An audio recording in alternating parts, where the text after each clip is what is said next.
오늘 계속해서 십계명에 이어서 하나님의 이 규례에 대한 말씀이 계속 나오고 있어요. 자, 우리 지금 읽지 않은 1절과 이 9절은 바로 이 사법, 재판, 그리고 재판관에 대한 말씀입니다. 우리가 여기 보면은 특히 1절과 2절에 보면은 거짓된 풍설, 그 다음에 부당한, 2절에 부당한 증언이 있잖아요. 이게 바로 거짓말 하지 말라는 제9명에 대해서 계속해서 확장적으로 얘기하는 거예요. 그러니까 거짓말을요, 우리가 생각하는 것 이상으로 하나님이 싫어하세요. 싫어하는 정도가 아니라 이게 큰 죄예요. 이거 알으셔야 돼요. 기독교인들은 순수하셔야 되고 진실하셔야 돼요. 근데 제가 자주 말씀드리지만은 우리가 생각하기에는 이 죄가 큰 것처럼 보이는데 성경에는 우리가 생각하는 만큼의 그걸 말하지 않고 오히려 우리가 별거 아니라고 생각하는 죄에 대해서 하나님은 대단히 강력하게 말씀하시는 게 너무 많아요. 그러니까 성경을 왜 우리가 공부하냐면 하나님의 입장에서 하나님의 판단을 따라가려고 하기 때문에 그런 거고 내 생각, 내 판단이 중요하지 않아요. 이거 정말 중요한 겁니다. 우리가 이렇게 성경을 어설프게 알면요, 정말 하나님 앞에 갔을 때 당황스러울 때가 있어요. 그거 미리 우리가 방지를 해야 돼요. 미리 방지를 하셔야 돼요. 그래서 말씀대로 살지 못하면 다 자기 원하는 대로 가는 거예요. 어설프게 이 말씀대로 가다 보면 정말 스스로 당혹해지는 경우가 너무 많이 있습니다. 오늘도 이 말씀에 보면요, 이게 얼마나 이 귀중하냐면 오늘 여기 이 공평에 관한 것이 사법부 정의에 관한 것이고 6절에서 9절은 재판장에 대해서 말하는 거예요. 재판장. 자, 구약의 재판장의 역할을 하면서 백성들을 이끈 사람들을 누구라고 하죠? 사사기의 사사가 판관, 재판장이라는 뜻이에요. 판관 포청정은 아시죠? 판관 포청정이 그 판관기. 그래서 우리 공동 번역 성경에는 사사기를 판관기라고 불러요. 근데 그 사사들의 주요한 임무가 우리 보통 전쟁을 하는 걸 보지만 원래 임무가 재판하는 거예요. 재판하고 그리고 위급할 때 전쟁을 하는 거예요. 그런데 왜 하나님께서 우리에게 이렇게 사법부 정의를 이렇게 많이 얘기를 하시느냐? 재판이 굽어지면 사회가 불의로 물들게 되고 그게요, 우리 개인에게 다 오게 돼 있어요. 그러니까 우리는 별로 신경 안 쓰지만 이거 정말 중요한 문제예요. 이 재판. 그래서 오늘 또 사도 바울이 자기가 주님 앞에 갔을 때 주님이 뭐라고 해요? 의의 재판관. 왜? 우리는 곧 네로에 의해서 세속의 재판에서 너는 guilty 이렇게 대세에 처하는데 나는 세상의 법정에서 네로 재판 앞에서 나는 죄인으로 죽지만 나는 하나님의 의의 재판관 앞에서는 빛나는 하나님의 종이 되는 혁설이 안에 다시 들어있는 거예요. 그리고 로마서에 나오는 모든 구원에 대한 표현은 법정 용어를 쓰고 있어요. 법정 용어는 달라요. 법정 용어는 책임 있고 구속이 있단 말이에요. 그래서 신명기 같은 경우는 우리는 신명기라 부르지만은 성경학자들은 신명기 법전이라고 불러요. 레위기도 엄밀하게 말하면 이게 헌법처럼 이게 그런 거예요. 그래서 우리는 레위 법전, 신학을 전문적으로 공부하면 레위기 법전이라고 하고 신명기는 신명기 법전이라고 하는 거예요. 그래서 사실은 딱딱하고 읽기가 어렵지만 거기에 우리 생명을 이렇게 바운더리로 하는 놀라운 기둥들이 다 박혀 있는 거예요. 그래서 우리가 그거를 공부를 해야 돼요.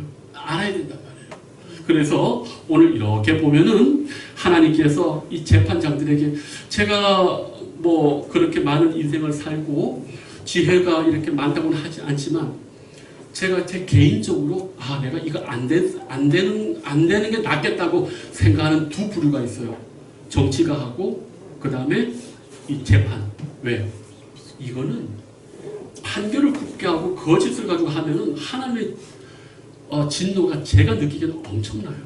나는 정말 이건 개인적으로 너무 두려워하는 거죠. 왜? 특히 재판 같은 경우에는 가난한 자들이 마지막으로 기댈 때가 거긴데 지금 재판에서 정의가 이루어지는 줄 아십니까? 천만의 말씀이요. 그렇지 않아요. 재판이 그렇지 않습니다. 얼마나 최고 돈 많은 백 있는 변호사를 쓰는 거에 따라서 갈려요. 근데 성경에 보면은 하나님이 그 부르심 듣는다고 했어요. 그 억울함 듣는다고 얘기했단 말이에요. 그래서 지금도 우리 시대가 이 준엄한 하나님의 말씀에 잘 이렇게 못하는 것 같은데 제가 보기엔 딴 거 없어요. 말씀 보지 않고 하나님을 두려워하지 않으니까 이런 식으로 가는 거예요. 그러나 정말 하나님을 우리는 좀 두려워할 필요가 있어요. 이 말씀 보십시오. 많은 사람들이 구약을 어떻게 얘기를 하면 두 가지로 얘기를 해요. 구약 무형론하고 구약 폐기론을 얘기하면 잘 들으셔야 돼요. 구약 폐기론은 구약이 필요 없다는 거예요. 왜? 신약에 다 일어났으니까. 무형론은 뭐예요? 그리스도 안에서 새로운 우리가 율법을 받았으니까 구약이 적용 안 된다는 둘 다 잘못된 얘기예요. 잘 보세요. 구약의 구약의 이 하나님의 율법 말씀이 있잖아요. 우리가 예수님 믿기 전에는 율법이 우리에게 구원의 지침이 된단 말이에요. 근데 이거대로 살면 돼요, 안 돼요? 불가능하단 말이에요. 그래서 성경에 새로운 하나님의 의가 나타나서 구원받았죠. 그런데 보세요. 율법은 처음에는 우리에게 구원의 지침으로 주셨는데 그것대로 하면 살 수 있어요? 구원받을 수 있어요? 못 살아요? 못합니다. 그런데 이것 외에 예수 그리스도를 믿는 새로운 법으로 구원받고 났잖아요. 그럼 이제는 이 율법과 상관없이 구원받았는데 그때부터 율법이 왜 필요하냐? 그 나에게 은혜로 주신 하나님을 기쁘시게 하는 법이 이 구약의 말씀이라고, 율법이라고. 옛날에는 예수님 믿기 전에는 구약의 율법의 말씀이 천국과 지옥을 가르는 엄준한 법인데 예수님 믿고 나서는 그 법이 나에게 그렇게 적용되는 게 아니라 하나님을 기쁘시게 하는 법으로 적용되기 때문에 말씀이 중요하다니까요.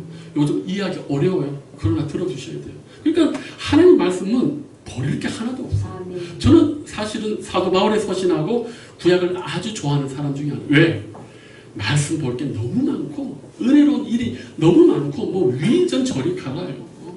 그래서 우리 종교 중에서 하나님 말씀을 이렇게 줄기차게 목숨 걸고 하는 거는 우리밖에 없다고 했죠. 왜?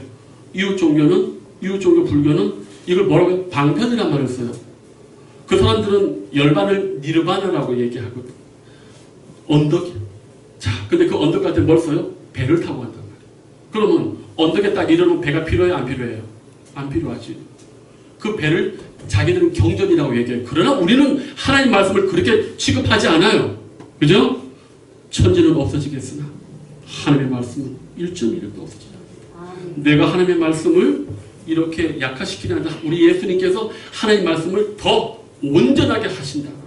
이거 꼭 기억하셔야 되고 우리 예수님은 그 사역을 보면 말씀을 거의 다 외웠다고 보시는 게 전혀 정확하게 무방해요. 하나님은 말씀을 다 외우고 그 말씀을 가지고 그래서 제가 드리고 싶은 말씀이 뭐냐면 정말 그 성경을 읽으면서 자기에게 은혜가 되는 말씀이 있지 않습니까? 암송하면요. 기도할 때 힘들 때 그 말씀이 작동을 합니다. 그런 경험이 진짜 있습니다. 정말 있어요. 제가 자주 외우는 게 뭔지 아십니까? 라헬이 애를 못 낳으니까 애 안 낳아주고 확 죽어보겠다고 하니까 야곱이 그대로 임신하게 하지 못하는 이는 하나님이시니 내가 하나님을 대신하겠느냐. 그 사기꾼 야곱이 정확하게 자신의 한계를 알고 있다니까요. 사라에게 와서 애 낳게 하니까 웃으니까 여호와께 능치 못한 일이 있겠느냐. 저는 이걸 항상 외워요. 우리도 자기에게 이렇게 도전이 되고 위로하는 그런 말씀이 분명히 있으면 외우세요. 치매 예방에도 좋아요. 그리고 기도하고 어려울 때마다 말씀이 불꽃을 튀겨줍니다. 이거는 경험해보신 분은 아실 거예요. 그래서 저는 말씀을 이렇게 암송하는 걸 대단히 이렇게 권면합니다. 자, 우리 이번에 1절에서 9절에 이렇게 넘어가고 자, 12번 우리 다 같이 한번 읽어봅니다. 질문 시작.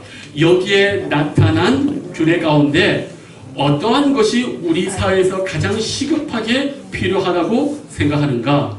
그렇게 생각하는 이유는 무엇인가?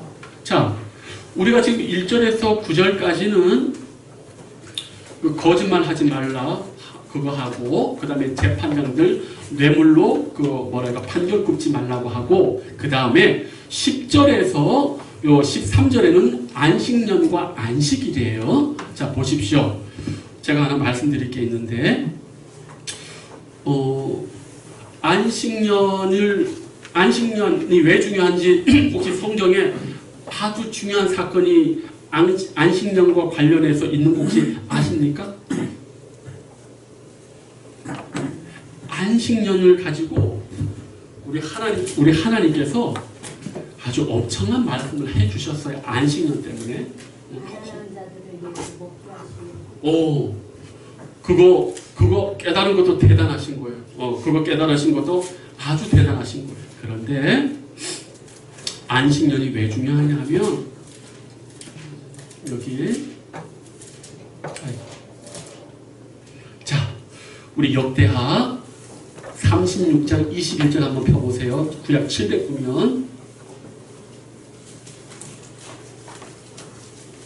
안식년이 왜 중요한지 오늘 709면 한번 21절 다 같이 한번 읽어볼 거예요. 709장, 구약 709페이지, 역대하 36장 21절 다 찾으셨습니까? 709페이지, 역대하 36장 21절 다 같이 크게 읽습니다. 시작!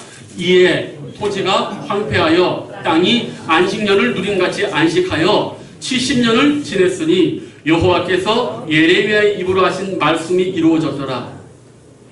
바벨론 포로로 끌려간 날수가 몇 년이에요? 70년.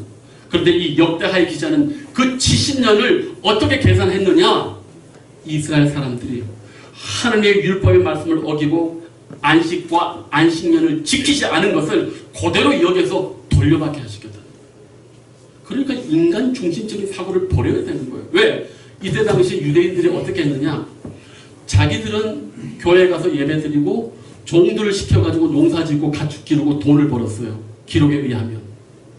자기들은 교회 가고 직원들은 부려가지고 안식일을 어기고 장사하고 돈 벌게 시켰다고. 그래서 안식년, 희년 하나도 안 시켰어요. 그래서 하나님이 딱 기억하고 있다가 유다를 멸망시킬 때 니들이 땅을 안 시켜 그 날짜를 다 계산하고 70년을 딱 몽땅 쓸어가지고 어디로 보냈어요? 바벨론으로 끌고 가고 그 땅을 허허벌판처럼 만들었지만 그 땅을 쉬게 하신 게 오늘 성경의 이야기예요. 그러니까 하나님 말씀을 쉽게 생각하면 안 돼요. 쉽게 생각하면 안 된다고. 이런 말씀이 얼마나 귀중합니까? 얼마나 엄중해요? 하나님의 말씀은 정말 그대로 중요한 거예요. 그렇죠. 이거 꼭 기억하셔요. 자, 여기 보면 우리 이 안식일 한 번 더 말씀을 드릴게요. 자, 여기 보니까 12절에 너는 여세 동안에 내 일을 하고 일곱째 날에는 쉬라. 내 소와 나귀가 쉴 것이며 내 요정의 자식과 나그네가 숨을 돌리리라. 자, 예수님께서 신약시대 때 유대 종교 지도자들에게 가장 많이 오해를 당하고 이단으로 오해를 당하고 신성 모독으로 오해를 당한 게 뭐냐 하면 안식일 논쟁이에요. 왜 안식일에 병자 고치느냐. 여기 보니까 일하지 말라고 했죠. 그때 우리 예수님께서 안식일에 병자를 고치고 귀신을 쫓아내면서 하는 예수님의 대답이 뭔지 아십니까? 아버지께서 일하신 너도 일한다. 맞아요? 아니에요? 일하시잖아. 아버지 일하시잖아. 또 하나 예수님께서 안식일을 가지고 어떻게 얘기를 했냐면 안식일이 장로님 뭐라고요? 그렇지. 나는 안식일 누구라고? 그럼 뭔 말이에요? 그게? 하나님이란 말이야. 하나님이란 말. 그러니까 유대인들이 이걸 이해를 못하는 거지. 네가 사람인데 감히 하나님 이걸 신성모독으로 얘기하는 거야. 그럼 나도 저도 이게 보면은 우리 하나님 예수님께서 너무 그 유대인들이 이게 못 따라가는데 너무 엄청난 말을 하신 것도 있어요. 그런데 여기서 하나 보십시오. 안식일을 이야기할 때 이렇게 얘기했어요. 안식일이 사람을 위해 있습니까? 사람이 안식일을 위해서 있습니까? 예수님 시대 때는 안식일 규례가 엄청났어요. 지금은 모르겠습니다.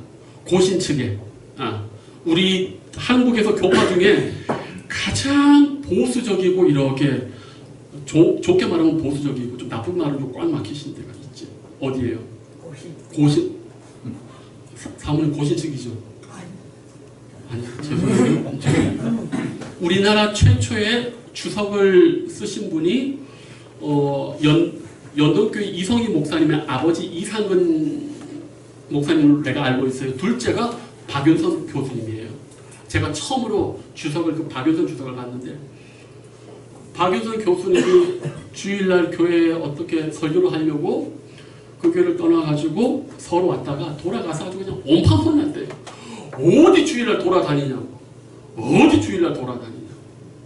자, 우리가 그래서 이 안식일을 해석할 때 조심스럽게 좀 해석해야 됩니다. 자, 안식일에 많은 규례가 있어서 이때 당시 예수님은 니들의 그 질식거리게 하는 그걸로 하나님의 백성을 지식하게 만든다고 하면서 하는 얘기가 안식일에 누구를 위하여 있다고? 우리를 위해서 있다. 우리를 위해서 있다. 그리고 사람이 안식일을 위해서 있는 거 아니라고 했죠. 근데 이때 유대인들이 얼마나 말도 안 되는 일을 했냐면 짐승이 도랑가에 떨어지면 건져요, 안 건져요? 응? 건졌어요. 다 건져. 돈 되니까, 재물이니까. 사람이 어려움과 고난 가운데 있으면 해요, 안 해요? 일한다고 안 했다고. 사마리아에서 이렇게 사람이 길 가다 보니까 누가 누워있다고 했죠. 응. 그때 제사장과 레위인들이 왜 안 만졌을까? 잘 기억하셔야 돼요. 사마리아 사람들이 예루살렘에서 지금 내려온다는 거는 이 3대 절기, 우리 지금 안 읽은 14절에서 19절에 말하는 3대 절기를 지키고 내려오는 거예요. 응? 그런데 그 레위인과 제사장이 왜 거반 땅에서 죽은 사람을 이렇게 손을 안 댔느냐? 손을 대면 부정해지니까. 또 이거 죽어버리면 뒤처리하는 게 힘드니까. 가장 종교적인 사람들이 그거 안 한 거예요. 그런데 이스라엘 사람들이 구원받지 못하고 가장 안 좋은 말이 개라는 단어를 써요. 사마리아. 개와 같은 하찮은 민족의 사람은 뚜벅뚜벅 오다가 보고 싣고 만지고 주말까지 가서 다 치료를 했어요. 예수님이 이런 비유가 사실 유대인들에게 밉상 비유예요. 유대인들이 아주 싫어하는 사람을 높이고 유대인들을 격하하니까 예수님이 아주 그 사람들에게 미움받을 수 있는 그런 걸 일부러 그렇게 썼지만 또 일부러 그런 사람들이 선하게 율법보다는 생명을 사랑하는 사람들이 더 많았다고도 볼 수가 있어요. 그런 상태에서 이렇게 그 사마리아 선지자, 사마리아 사람이 이렇게 그 거반 죽은 사람을 뭡니까? 살렸단 말이에요. 그러니까 우리가 이 안식년이고 안식일이고 율법을 생각할 때 가장 먼저 생각해야 되는 게 뭐냐 하면은 사람을 속박하고 사람을 아주 숨 못 쉬게 하는 게 아니라 율법 자체는 사람의 생명을 위해서 존재하는 거란 말이에요. 이게 중요한 거예요. 이게 사람 살리라고 법을 만들어 놨더니만 그 법의 한계를 제대로 이해 못하고 그걸 가지고 사람을 죽이고 속박하는데 이 유대 모든 사람들이 율법을 잘못 해석했단 말이에요. 그러니까 우리 예수님이 그걸 다 깨부신 거 아니에요. 그러니까 사람의 지혜가요 참 지혜롭지 못해요. 사람이 지혜롭지 못해요. 의외로 지혜롭지 못해요. 저는 가면 갈수록 제가 참 이렇게 머리가 나쁜 게 새삼스럽게 느껴지는 게 너무 당황스러워요.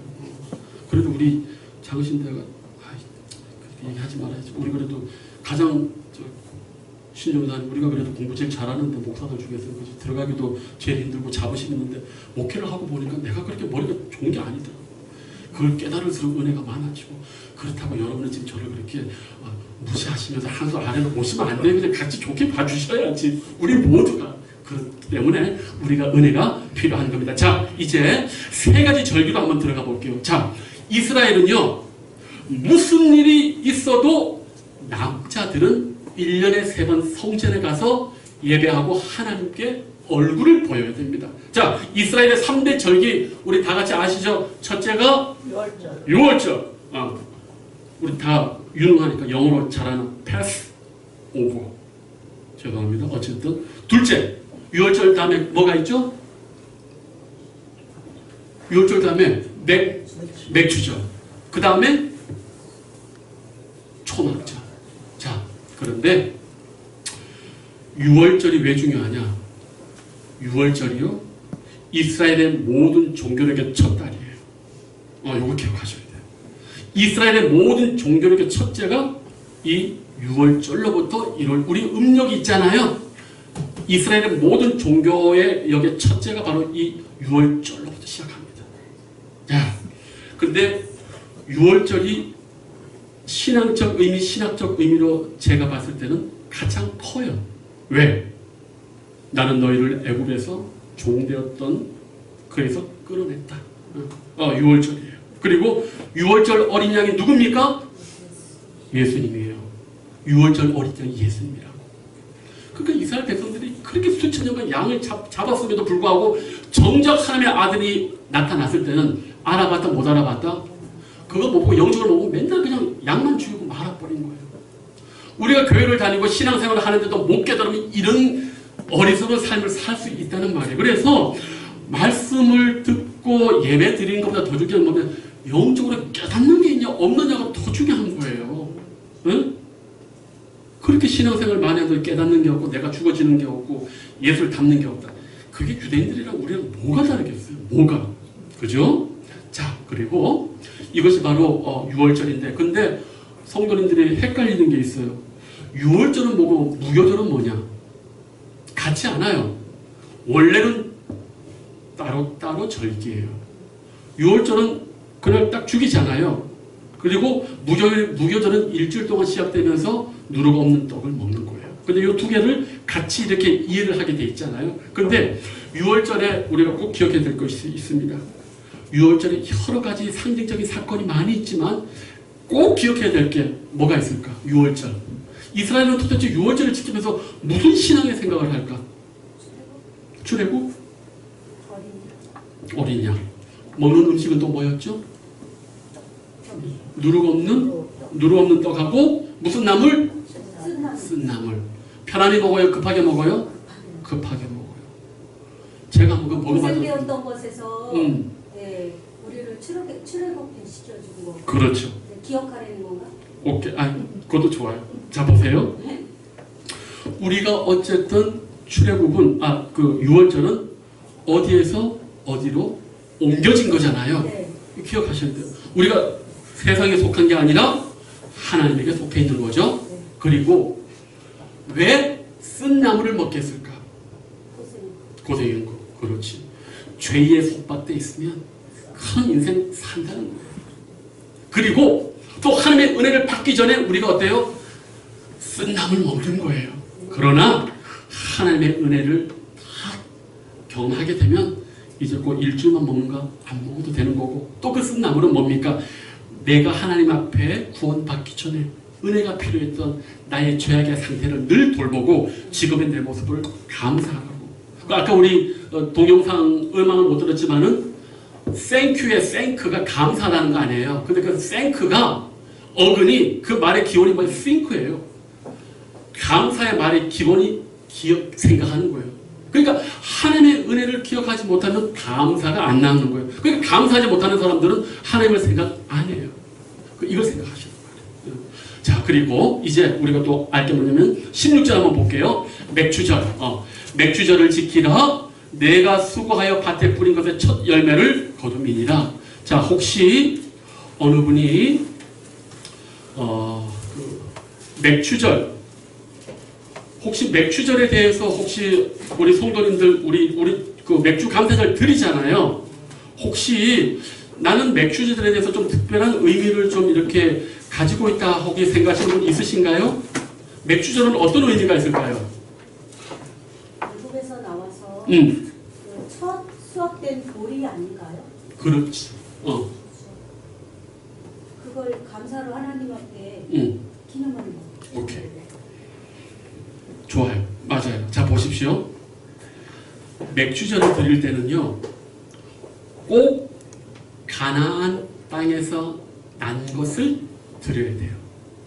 근데 문제는 그 당시에 최고로 잘 살았던 나라, 우리가 요즘도 해외에서 좋은 음식들 먹어요, 안 먹어요? 있죠. 근데 생각해 보십시오. 출애굽해가지고 그 땅에 들어가서 첫 하는데 우리 같으면 기념비적인 첫 맥주절 아닙니까? 그럼 우리 같으면은 화려하게 그 땅에 나는 것보다도 더 좋은 것으로 드리고 싶은 마음이 있어요, 없어요? 있죠. 근데 하나님 절대 노하는 거예요. 오로지 어디에서 나는 거? 그 가나안 땅에서 나는 거. 이걸 영적으로 어떻게 해석해야 돼요? 하나님께서 우리에게 원하는 영적인 열매는 성령의 열매인 거예요. 성령의 열매. 그래서 이런 열매를 들을 때마다 언제나 영적으로 생각하셔야 돼요. 하나님이 그거 못 잡아서 환장한 분이 아니시라고.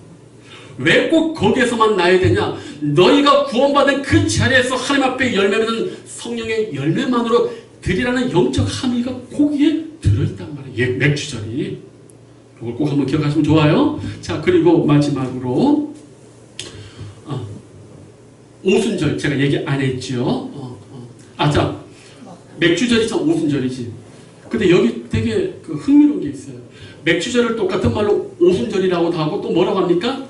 칠칠절이라고. 같은 절기예요. 맥주절, 오순절, 칠칠절은 같습니다. 초막절, 장막절도 같아요. 자, 근데 보십시오.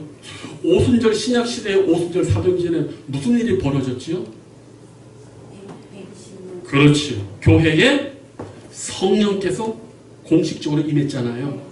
그런데 구약시대 때 출애굽해서 오순절 때 시내강에서 위대한 일이 벌어졌어요.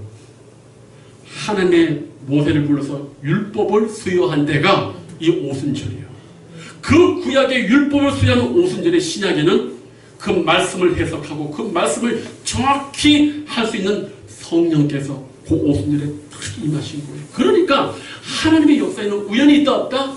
우연이 없어요. 그걸 꼭 기억하셔야 돼요. 자, 우리 마지막으로 무교절 아비벌 했고 맥주절 했고 수장절 수장절 우리 저기 아시죠? 초막절이잖아요. 초막 짓고 사는 거 뭘 생각하라? 광야에서의 40년 생각하라. 또 그건 뭡니까? 우리가 지금 이 세상에 살고 있지만 지금 우리의 이 삶이 뭐예요? 우리 지금 나그네 삶이라는 거예요. 나그네 삶. 나그네 삶이 중요하죠. 여기에다 허탄의 데 뜻을 두고 살다가는 죽을 때 제대로 눈을 못 감고 죽는다고요. 그렇게 한 대표적인 여자가 있죠. 롯의 아내. 그 위대한 믿음의 시작을 같이 했는데 참 나는 마음이 아파요. 롯의 아내가 믿음이 없었을 것 같아요. 갈대 우르에서 아브라함을 따라온 여자예요. 함부로 쉽게 얘기하지 마세요. 얼마나 위대한 발걸음을 했습니까? 그런데 마지막에서 나그네 삶 실어가지고 소돔과 고모라 도시 정착에 살고 그 안에서도 롯은 신앙의 양심을 가지고 아파하고 했는데 롯의 아내는 거기서 완전히 세상에 취해가지고 뒤돌아보지 말라. 궁금해서 뒤돌아본 게 아니라고 했죠. 그 집에 그 소돔과 고모라에 자신의 모든 사랑과 재물과 모든 욕망이 거기 있었기 때문에 뒤를 돌아봅니다. 그러니까 나그네 삶을 제대로 못 살면 영혼이 위험해요. 그러니까 성경의 이런 말씀들은 그래서 문자적으로 읽으면 안 되고 신약의 비단에서 언제나 영적인 해석을 하려고 해야 돼요. 그렇지 않으면 다 형식이 될 수밖에 없습니다.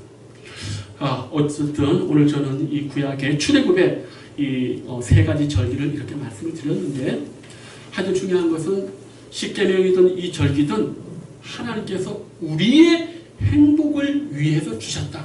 이거 꼭 기억하십시오. 힘들어도 그게 생명의 길이고 그걸 지키면 복을 받게 되는 줄로 믿습니다. 기도하겠습니다. 아버지 하나님 감사합니다. 계속해서 우리가 이스라엘 위한 율법을 보고 있는데 하나님 아버지 이제 하나님의 말씀을 새롭게 깨닫게 하시고 무엇보다도 눈에 읽는 문법이나 단어로 읽지 않게 하시고 우리 영혼에 적용할 수 있는 영적인 해안을 우리로 갖게 하여 주시옵소서. 감사하고 예수님의 이름으로 기도하옵나이다. 아멘.